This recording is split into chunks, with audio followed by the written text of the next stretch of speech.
এটা একটা রাস্তার কুকুর।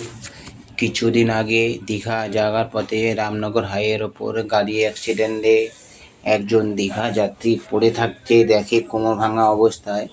ওইভাবেই মাটির কোমর ফেলে খাওয়ার খোঁজে এদিক ওদিক ঘুরে বেড়াচ্ছিল। তো সোশ্যাল মিডিয়ায় পোস্ট হওয়ার পরে আমি অমল মাহাতো ওকে রেস্কিউ করার ব্যবস্থা করি। ভোট মিটে যাবার পরেই আমরা লোকাল কেয়ার গিভার শোভন জানার সাথে কন্ট্যাক্ট করে বাচ্চাটাকে সেদিন রাতে ওর বাড়িতে তুলে নিয়ে এসে রাখা হয়।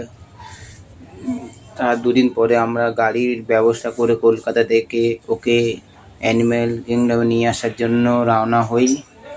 অনেক 8-9 ঘন্টা জার্নি করার পরে ওকে সেদিন রাতে অ্যানিম্যাল কিংডম শেল্টারে ভর্তি করা হয়েছে।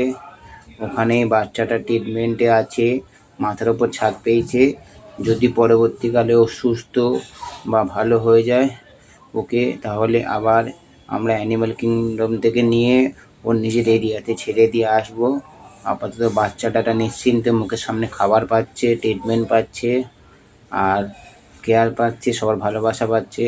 অনেকে এই বাচ্চাটার জন্য আমাদেরকে সাপোর্ট করেছিলেন গাড়ি ভাড়া দিয়ে, তাদেরকে অসংখ্য ধন্যবাদ যে আপনারা এরকম একটা অসহায় জীবের খবর পেয়ে আমার পাশে দাঁড়িয়েছেন, ওকে রেস্কিউ করতে সাহায্য করেছেন। সেই জন্য আমরা আপনাদেরকে অসংখ্য ধন্যবাদ জানাচ্ছি। এইভাবেই পরবর্তীকালে কোনো অসুস্থ কুকুর দেখলে অবশ্যই আমাদের সাথে খবর দেওয়ার চেষ্টা করবেন।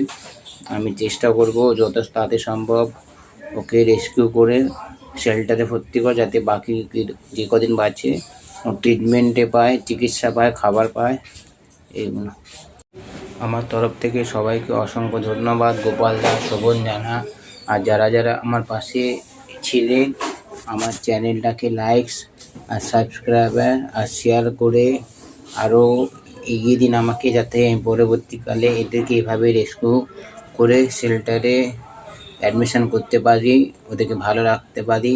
আমার এই ছোট প্রচেষ্টার জন্য আমার পাশে অবশ্যই থাকুন। লাইক, শেয়ার আর সাবস্ক্রাইব করে সবাইকে অসংখ্য ধন্যবাদ।